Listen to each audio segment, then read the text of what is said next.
എല്ലാവർക്കും നമസ്കാരം. ഞാൻ ബൈജു ഐവി. ഇന്നത്തെ വീഡിയോ എന്ന് പറയുന്ന പനയാറ കൃഷിഭവൻ്റെ അഗ്രോ സർവീസ് ടീം ഒരുക്കിയിട്ടുള്ള കൃഷി കാഴ്ചകളാണ്.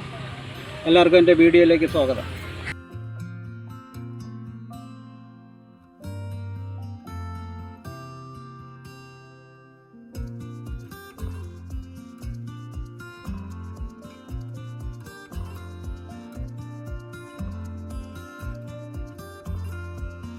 പനയാറ കൃഷിഭവൻ്റെ കീഴിലുള്ള അഗ്രോ സർവീസ് ടീം ഒരുക്കിയിട്ടുള്ള കൃഷി കാഴ്ചകളാണ്. ഈ നിൽക്കുന്ന ഇവരാണ് മനോഹരമായിട്ടുള്ള കൃഷി ചെയ്തിട്ടുള്ളത്. പയർ കൃഷി, വെണ്ട കൃഷി, പാവൽ കൃഷി, പടവലം, വഴുതണി കൃഷി, വെന്തി കൃഷി വളരെ ഭംഗിയായിട്ട് ചെയ്തിട്ടുണ്ട്.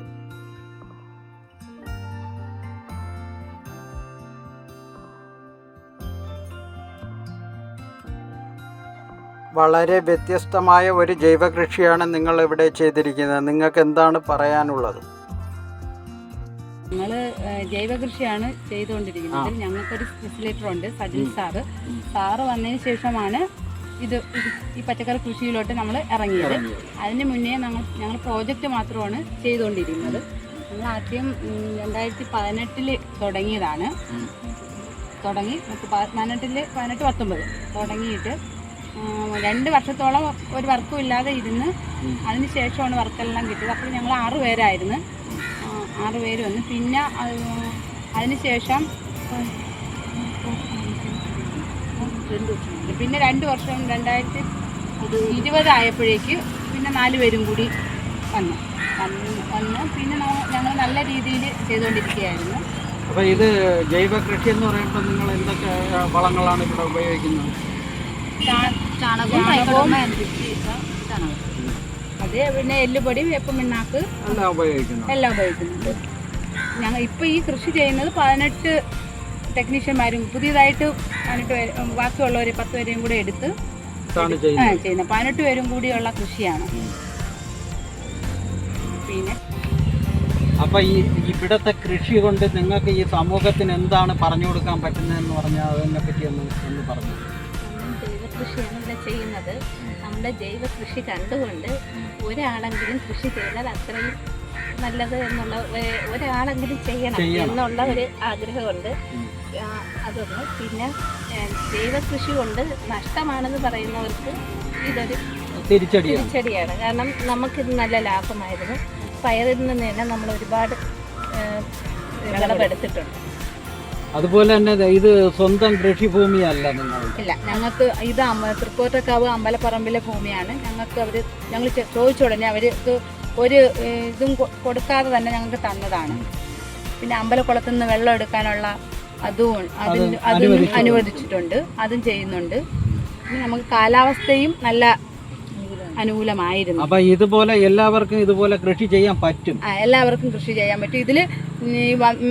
ഇതിൽ തുടങ്ങിയവർക്ക് കൃഷി അറിയാത്തവർ വരെ ഉണ്ടായിരുന്നു. ഫോർ എക്സാമ്പിൾ സനിത, അവർക്ക് തന്നെ ഇത് ഇവിടെ വന്നതിന് ശേഷമാണ് കൃഷി എന്തെന്ന് തന്നെ പഠിച്ചിരുന്നത്. ഇപ്പൊ അവളൊക്കെ നല്ല ബെറ്റർ ആയി. ബാക്കി എല്ലാവർക്കും ഒക്കെ എനിക്ക് ചെറുപ്പത്തിലെ കൃഷി ആയിരുന്നു. ഞങ്ങളെ ഈ കൃഷി ചെയ്യാൻ പ്രേരിപ്പിച്ച ഏറ്റവും കൂടുതൽ ഞങ്ങൾക്ക് പ്രചോദനം നൽകിയത് വർക്കല ബ്ലോക്ക് ഓഫീസിലെ എ ഡി ആയ പ്രേമവല്ലി മാഡം, പിന്നെ ഞങ്ങളുടെ കൃഷിഭവനിലെ കൃഷി ഓഫീസറായ റോഷ്ന മാഡം, പിന്നെ അസിസ്റ്റൻറ്റുമാരായ Smitha madam, Aranjith sir, Shyam sir. അതിന് പുറമെ ഞങ്ങൾക്ക് ഏറ്റവും ഞങ്ങളുടെ കൂടെ എപ്പോഴും കൂടെ ഉണ്ടായിരുന്ന ഞങ്ങളുടെ സജിൻ സാറ്. അവർക്ക് തീരെ പറയാത്ത നന്ദി. കൃഷിഭവനിലെ മെക്കാനിക്കൽ സെക്ഷനിൽ സജൻ സാറുമായിട്ട് നമുക്കൊന്ന് സംസാരിക്കാം. പുള്ളിക്ക് എന്താണ് കൃഷിനെ പറ്റി സംസാരിക്കാനുള്ളതെന്നുള്ളത് നോക്കാം. നമുക്ക് നാട്ടിലെ കൃഷി 2 രീതിയിലാണ് ഡെവലപ്പ് ചെയ്യുന്നത്. മെയിനായിട്ട് നമ്മൾ സാധാരണ കൃഷിക്കാർക്കും നാട്ടുകാർക്കും അറിയാവുന്ന വളം, മരുന്ന്, ഇതാണ് കൃഷിഭവൻ മെയിനായിട്ട് നോക്കുന്നത്. അതിപ്പോൾ ഏകദേശം അതിൻ്റെ ഒരു നല്ലൊരു ശതമാനം എത്തി. ഇനി അതിന് മുമ്പോട്ട് പോകണമെങ്കിൽ ടെക്നിക്കൽ സൈഡും കൂടെ അതിൻ്റെ ബാക്കിൽ സപ്പോർട്ട് വേണം. ടെക്നിക്കൽ സൈഡ് എന്ന് പറയുമ്പോൾ മാക്സിമം നമുക്ക് 10,000 രൂപ കൃഷിപ്പണിയായിട്ട് ആവുന്നത് മാക്സിമം കുറയ്ക്കുക. ഈൽഡ് നമുക്ക് ഒരു പരിധി കൊണ്ടുവന്ന് കൂട്ടാൻ പറ്റും. ഏകദേശം നമുക്ക് ഇപ്പോൾ ഉള്ള ടെക്നോളജിയിൽ കിട്ടും. പക്ഷെ ചെലവ് കാശ് നമ്മൾ കുറച്ചാലേ നമുക്ക് ലാഭത്തിലോട്ട് കൊണ്ടുപോകാം. അതിന് പരമാവധി കൈകൊണ്ട് ചെയ്യുന്ന ജോലികൾ മെഷീൻ ഉപയോഗിക്കും. അന്നേരം അവിടെ 10-20 പേര് ചെയ്യുന്ന പണി ഒരാളൊരു പേരായിട്ട് കൊടുക്കാൻ പറ്റും. ആ ഇതിൽ നമുക്ക് കൃഷി ചെലവ് കുറയ്ക്കും. കൃഷി ചെലവ് കുറയ്ക്കുമ്പോഴത്തേക്ക് നമുക്ക് നഷ്ടം വന്നുകൊണ്ടിരുന്നു. നഷ്ടം കുറച്ചിട്ട് ലാഭത്തിലോട്ട് ചെയ്യണം. പുതിയ അതീതമായിട്ടുള്ള ടെക്നോളജികൾ വന്നത് അതിലൊന്നാണ് ഇപ്പം ആദ്യമേ ഷെയ്ഡ് നെറ്റ് വന്നു, പിന്നെ ഇപ്പോൾ പോളിഹൗസ് വന്നു, ഗ്രീൻ ഹൗസ്, പോളിഹൗസ്, മഴമറ, ഇങ്ങനെ ഓരോന്നോരോന്ന് വരും. അപ്പം വിദേശ രാജ്യങ്ങളിൽ വലിയ രീതിയിൽ ചെയ്യുന്നത് നമ്മളിവിടെ അത് അതേപോലെ പ്രാവർത്തികമാക്കുന്നതിന് ചില ബുദ്ധിമുട്ടുകൾ വരും. അതിൻ്റെതായ ചില പ്രശ്നങ്ങളുണ്ട്. അത് ഓരോ സ്റ്റെപ്പ് വെച്ച് നമ്മൾ അതേ ചെല്ലും. അതിന് വിദേശ രാജ്യങ്ങളിൽ അതിന്റെ മുകളിൽ പല സ്റ്റെപ്പുകൾ അവർ കഴിയും.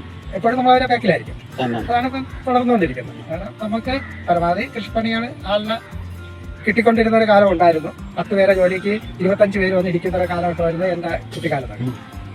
അതിപ്പം പോയിട്ട് 10 പേരെ ജോലിക്ക് 2 പേരെ തന്നെ സമയത്ത് കിട്ടാൻ ഇപ്പം ബുദ്ധിമുട്ടാണ്. അന്നേരം ഈ 2 പേര് കൊണ്ട് 10 പേരെ പണി നമുക്ക് കവർ ചെയ്യണമെങ്കിൽ അവിടെ കുറേയേറിയ മെഷീനറികൾ ഉപയോഗിച്ചു. ഒരു മെഷീനറിയിൽ അവർക്ക് ഓപ്പറേറ്റ് ചെയ്യുന്നതിനുള്ള പരിശീലനം കൊടുക്കണം. അതിലവരെ തറവാക്കണം. 25 പേർക്ക് പരിശീലനം കൊടുക്കുമ്പോൾ ആ ഫീൽഡിൽ 4-5 അവർ ഇരിക്കും, ബാക്കിയുള്ളവർ കഴിഞ്ഞിട്ട് പോകും.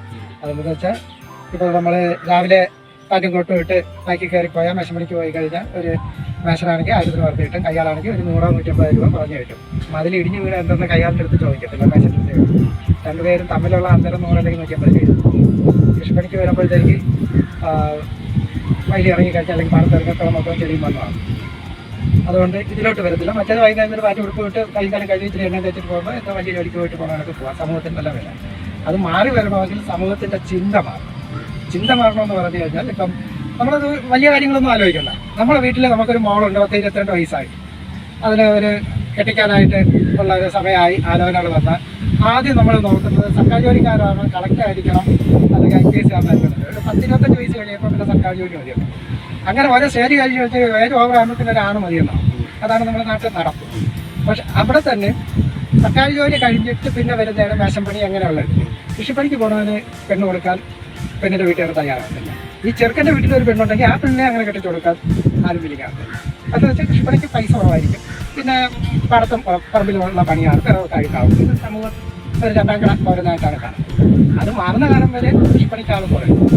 ഈ പേശൻ്റെ കൈകളായിട്ട് പോകുന്ന ആളിനെ കിട്ടുന്നതിനേക്കാൾ ഒരു 50-100 രൂപ കൂടുതൽ കിട്ടുവാണെങ്കിൽ പുതിയ തലമുറ ഇതിലോട്ട് വരും. അല്ലാത്തടത്തോളം കാലത്ത് ഉച്ചകുത്തിരുന്നാലും കൃഷിപ്പണിയിലോട്ട് ആൾ വരത്തില്ല. എന്തൊക്കെ ടെക്നോളജി എന്ന് പറഞ്ഞാൽ വരും. അത് ഇനി എഴുതി വെച്ചു, അതിൽ യാതൊരു സംശയവും. അത് മാറി വരുന്ന കാലത്തെ ഇത് തിരിച്ചു വരും.